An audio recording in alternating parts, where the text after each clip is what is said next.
wabarakatuh. Nama saya Muhammad Hafiz bin Faizul Azmi, nombor metrik AA200539. Jadi hari ini saya akan bentangkan tentang projek construction engineering yang dilakukan secara berkumpulan. Jadi saya akan teruskan dengan pengenalan. Pembinaan sebuah rumah melibatkan beberapa jenis elemen.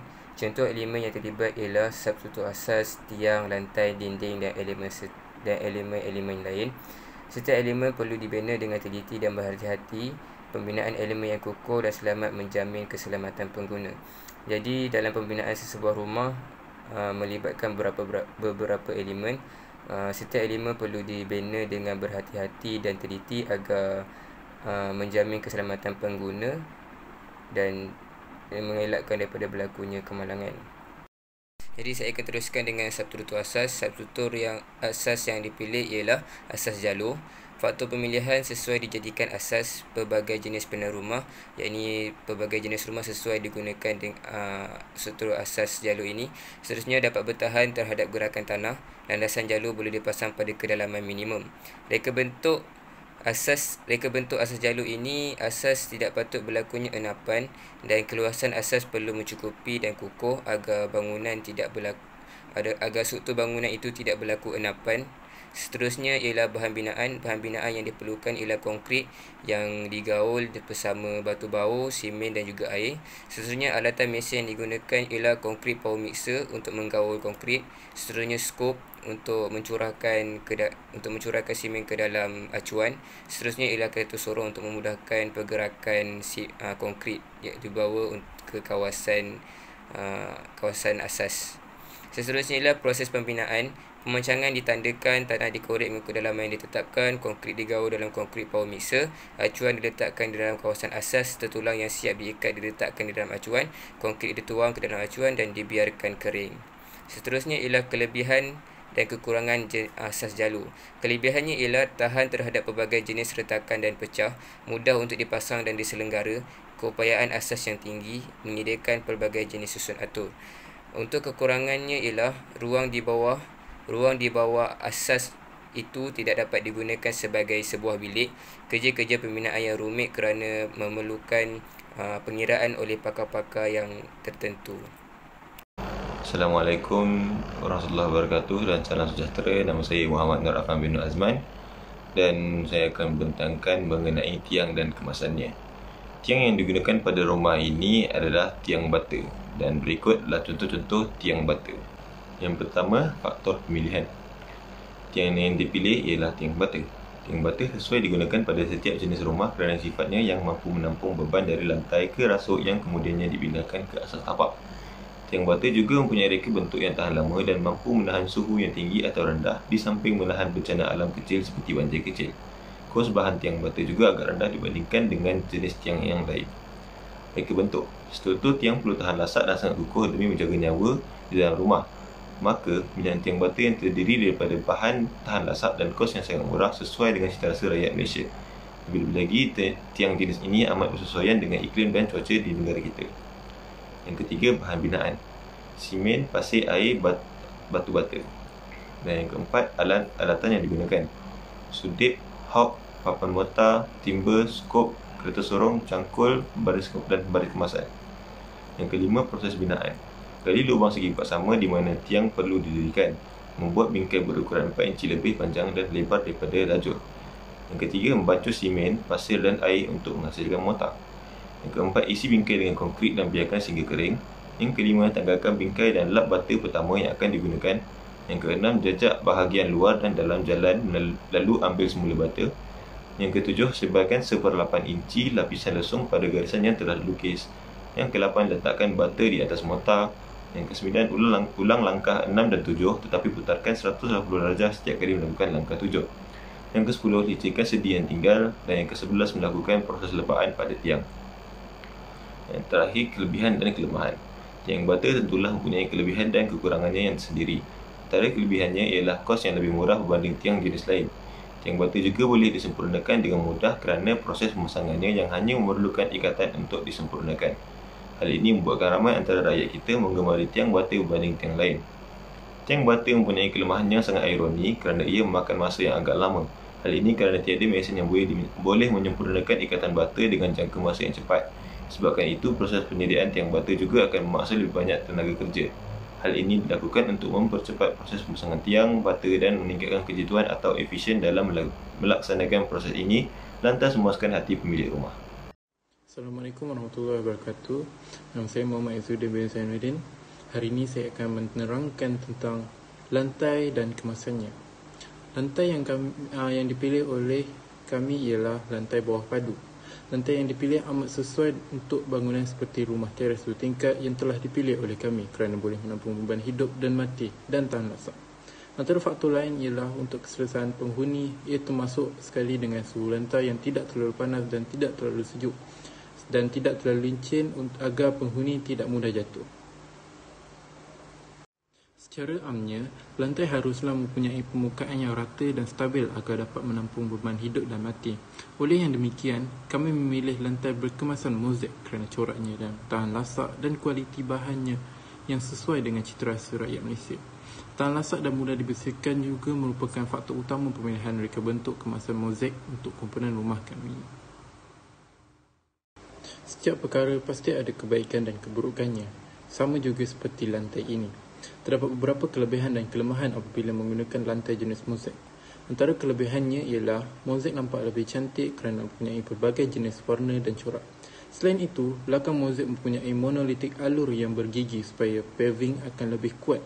Sifatnya yang kalis air serta tahan lasak juga merupakan faktor utama pemilihan lantai. Harga juga berpatutan bergantung pada jenis dan ketebalan mozaik. Untuk kelemahannya pula, kelemahan menggunakan mozaik ialah kos penyelenggaraannya untuk memastikan permukaan sentiasa berkilat. Mozaik perlu digilap berkala ataupun ketika perlu. Contohnya seperti setahun sekali ataupun 2 tahun sekali. Warnanya yang juga pudar akan menampakkan lantai tidak bersih dan kurang selesa apabila diterjak. Selain itu, proses pemasangannya yang lama kerana mempunyai pelbagai langkah pemasangan dan keselamatan seperti grounding dan pemasangan salib agar jarak di antara mozaik adalah serakam. Sekian sahaja daripada saya. Hari ini saya akan membentangkan tentang dinding dan kemasannya. Dinding yang kami pilih adalah dinding bata. Faktor pemilihan dinding ini adalah, pertama adalah ia mempunyai kestabilan tinggi supaya tidak mudah runtuh. Yang kedua adalah mempunyai kekuatan yang boleh menanggung beban. Yang ketiga adalah dapat menahan daripada cuaca yang panas dan sejuk serta dapat merintangi hujan daripada masuk ke dalam rumah. Yang terakhir adalah mempunyai rintangan kebakaran. Okey, seterusnya adalah reka bentuk. Dinding bata ni mempunyai reka bentuk tegak 90 darjah dan keras supaya dapat menahan beban.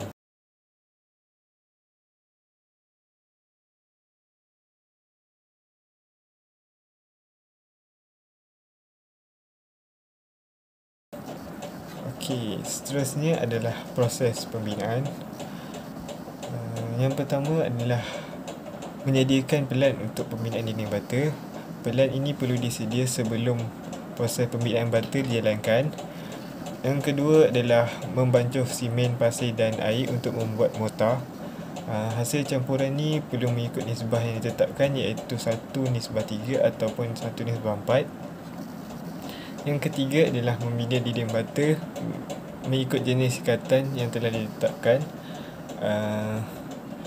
Proses ikatan bata ini perlu mengikut plan yang telah dibuat. Yang terakhir adalah melakukan proses lepaan pada dinding batu bata. Okey, proses ni terdapat 3 lapisan. Lapisan pertama dikenali sebagai lapisan asas, lapisan kedua dikenali sebagai lapisan tengah dan lapisan yang ketiga dikenali sebagai lapisan kemasan. Kelebihan dan kelemahan dinding bata. Kelebihan dinding bata yang pertama adalah bahan bata ini lebih murah daripada keluli. Yang kedua, proses pembinaan ni mudah untuk dilaksanakan. Yang ketiga, bahan bata ini mudah untuk dicari. Okey, seterusnya kelemahan dinding bata. Yang pertama, proses mengambil masa yang lama untuk dilaksanakan. Dan yang kedua, kos keseluruhan pembinaan lebih mahal kerana memerlukan pekerja yang ramai. Assalamualaikum warahmatullahi wabarakatuh. Saya Muhammad Izzuddin bin Zainuddin. Hari ini saya akan menerangkan tentang elemen pintu dan tingkap bagi komponen rumah kami. Pintu yang kami pilih ialah pintu jenis rata, manakala tingkap yang kami pilih ialah tingkap berangsel tepi.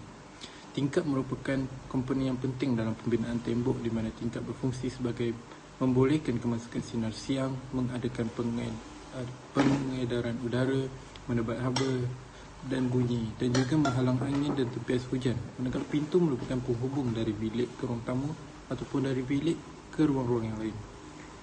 Pintu rata mempunyai permukaan luar licin menggunakan papan lapis ataupun plywood ataupun MDF ke atas rangka kayu yang ringan.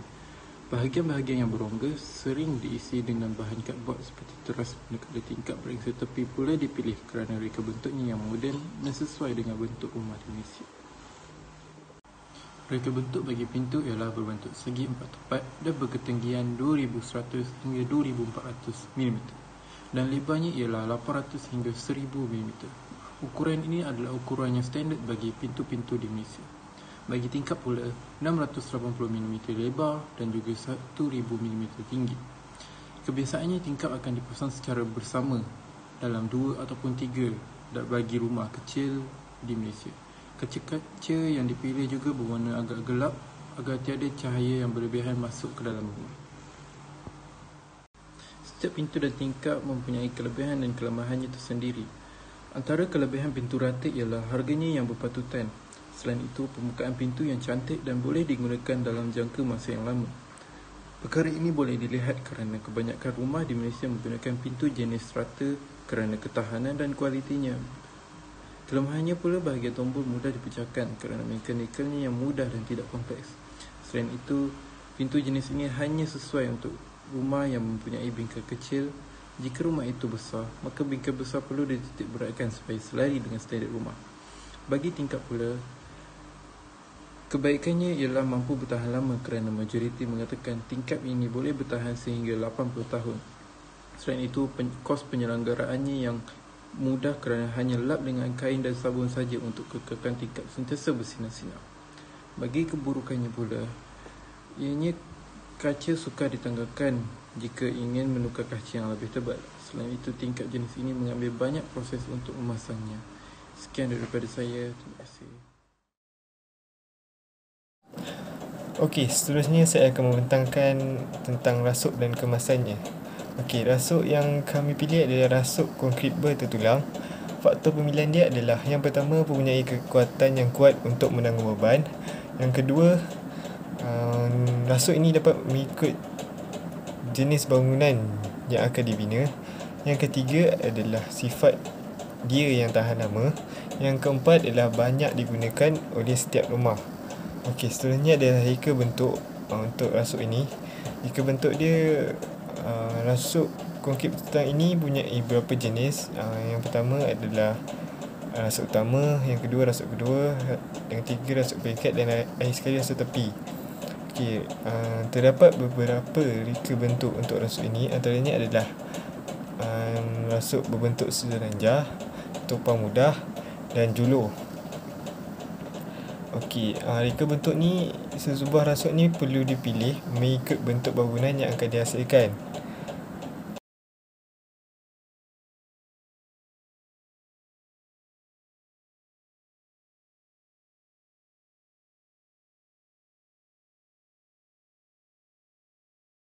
Seterusnya adalah proses pembinaan rasuk konkrit bertulang. Yang pertama adalah pembinaan kotak bentuk. Pembinaan kotak bentuk ini diperbuat daripada kayu ataupun papan lapis. Okey, seterusnya yang kedua adalah pemasangan tertulang.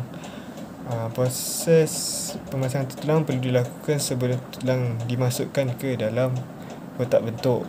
Okey, yang ketiga adalah proses pembajuhan, penuangan dan pemadatan konkrit.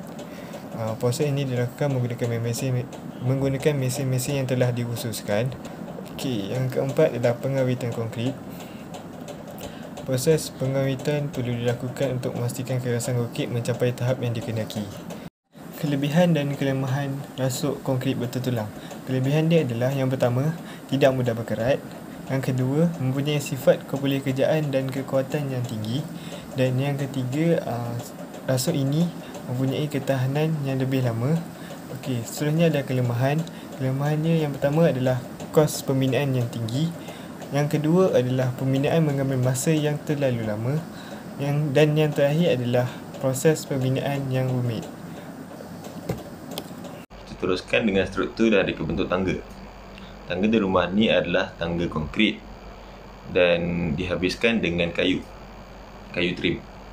Berikut adalah contoh-contoh tangga yang dihabiskan dengan kayu trim. Faktor pemilihan. Tangga konkrit dipilih kerana tangga ini dianggap tahan paling lama, tahan lasak dan mampu untuk menanggung beban hidup iaitu penghuni di dalamnya. Tangga seperti ini amat popular di kalangan rakyat Malaysia, lebih-lebih lagi jika tangga ini disempurnakan dengan kayu trim. Penambahan kayu memberi keselesaan bagi penghuni rumah untuk memijatnya.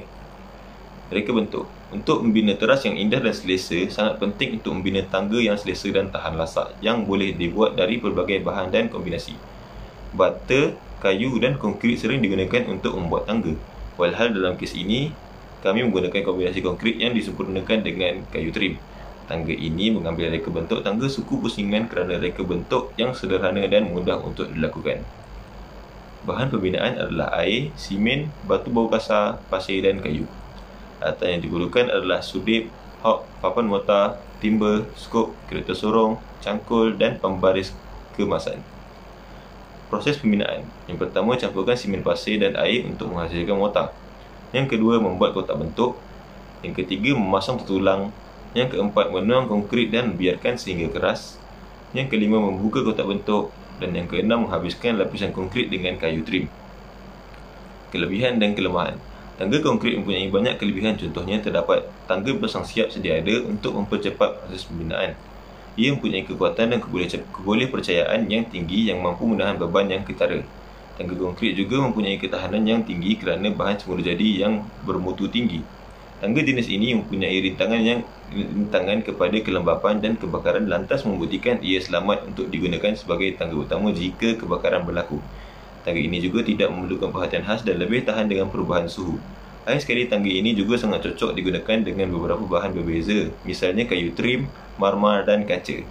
Akan tetapi, tangga konkrit tidaklah sempurna kerana tangga ini terdapat banyak kelemahannya. Proses menuang konkrit memerlukan pekerja untuk berhenti kerja dan mencari bahan yang boleh dipercayai, membuatkan pekerja dan penghuninya menunggu lama untuk menyiapkan tangga tersebut. Tangga itu juga mempunyai penampilan yang menonjol di mana jika tidak terhias, ia akan merosakkan estetika rumah tersebut. Yang terakhir adalah kos bahannya yang mahal, akan tetapi kos ini sangat relevan dibandingkan dengan keselamatan yang ia tawarkan. Assalamualaikum, nama saya Muhammad Aiman. Jadi saya akan menceritakan tentang bumbung dan juga kemasan siling.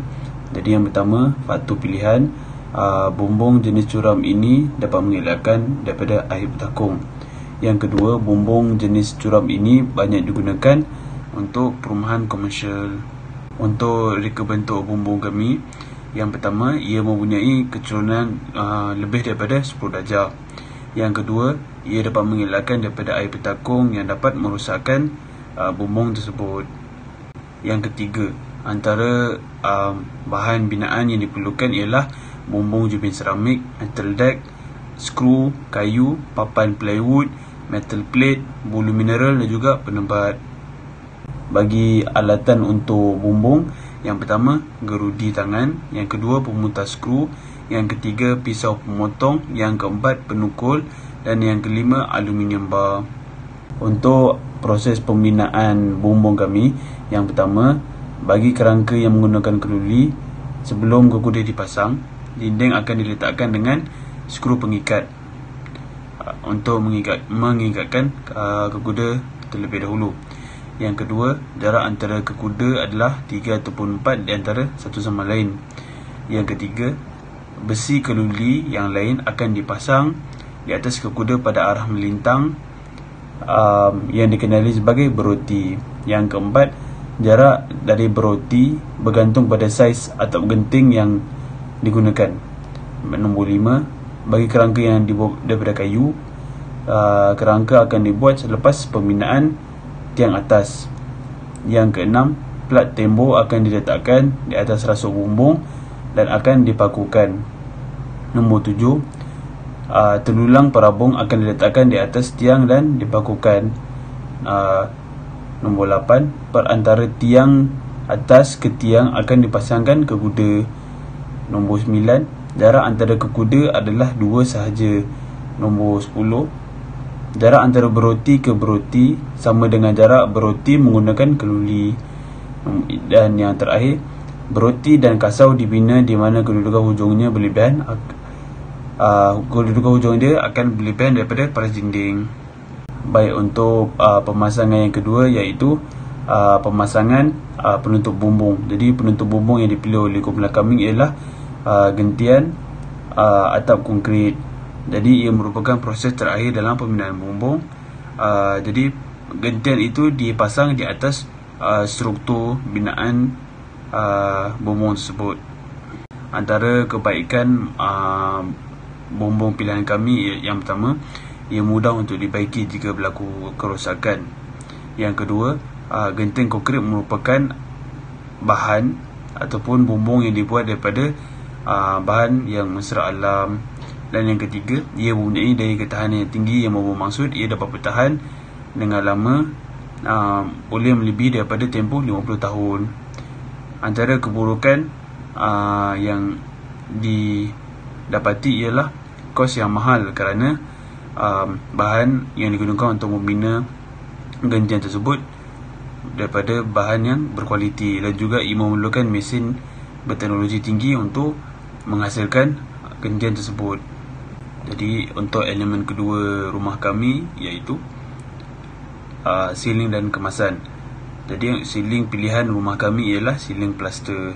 Antara faktor pemilihannya ialah siling plaster ini siling yang paling digunakan untuk rumah moden. Yang kedua, siling ini dapat menyejukkan rumah dengan kadar yang cepat. Dan yang ketiga, siling ini dia lebih berkualiti berbanding siling yang lain. Untuk reka bentuk siling kami, ia sesuai digunakan untuk mencantikkan rumah. Dan siling plaster ini seringkali digunakan oleh kontraktor jika pemilik rumah tersebut ingin mencantikkan dalaman rumahnya. Yang kedua, ia dapat menyembunyikan pendawaian elektrik yang terdapat di bahagian atas siling. Bahan-bahan yang diperlukan untuk proses pembinaan siling plaster ialah plaster siling tersebut, plywood, gentian kaca, metal deck dan juga gypsum fiberboard.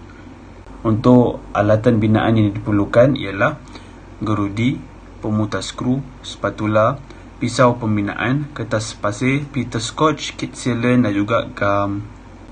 Jadi proses pembinaan untuk siling plaster ialah periksa kawasan di bahagian atas untuk halangan seperti wayar elektrik.